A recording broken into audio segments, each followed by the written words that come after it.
from Matthew 16, verse 24.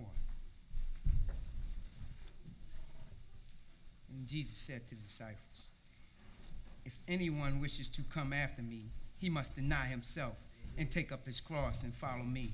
For whoever wishes to save his life will lose it, but whoever loses his life for my sake will find it. For what will it profit a man if he gains the whole world and forfeits his soul? Or what will a man give in exchange for his soul? For the Son of Man is going to come in the glory of his Father with his angels, and then will repay every man according to his deeds. I would just like to, you may be seated. I would just like to add to that, the cost. The cost, what does it cost? Is it worth it? Is it worth following God? From a personal note, when I was out there in the street, and when I say the street, I'm, for the lack of better words, I'm talking about drug addicted, in and out of jail. You know what I'm saying? And to me, I was like, it's not worth it. The things that I got into, you know what I mean? And I had heard about, because I came up knowing about Jesus, but as I came to Mount Moriah, I sort of fine-tuned my antenna so that I could hear from him clear.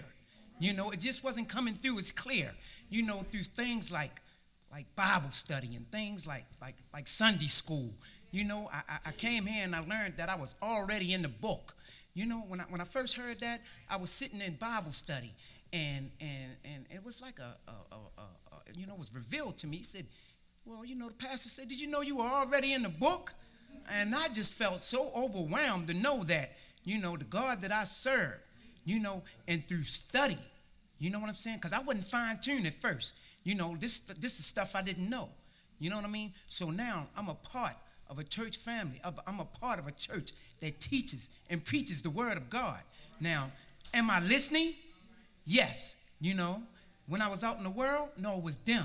It was dim. I've come into the marvelous light. And I just would like to express just how overwhelmed and joyous it feels, what it feels like to not be drug addicted, to not be in and out of jail, to not be shunned by your parents, to not be looked down upon society as, like you're no good. When the God that I serve, he had to reach down low to get me, but the God I serve did that. You know what I'm saying? And if he did it for me, I know that he'll do it for the others out there. So when we send out the prayers for the community, and Brother Omega, I heard him pray about the crack addict. I can relate to that. When I heard him pray about the whoremonger, I can relate to that. I still have friends and family members who are out there that does that. So I just would, part of my meditation today is I just want Mount Moriah to know that I really appreciate and I take it serious. I laugh and I joke, but I take my walk serious because I don't cross every T and I don't dot every I.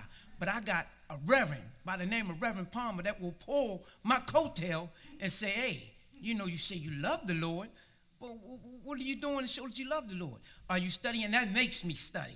You know what I mean? Because then, first of all, my skin is not thin. You know what I mean? And by me not having thin skin, because when I was in the street, I didn't have thin skin. So don't get all thin skin now. You know what I'm saying? So now I come into the house of the Lord, and it's that tough spiritual love, which some of us are hard-headed, and I'll be the first to tell you I am.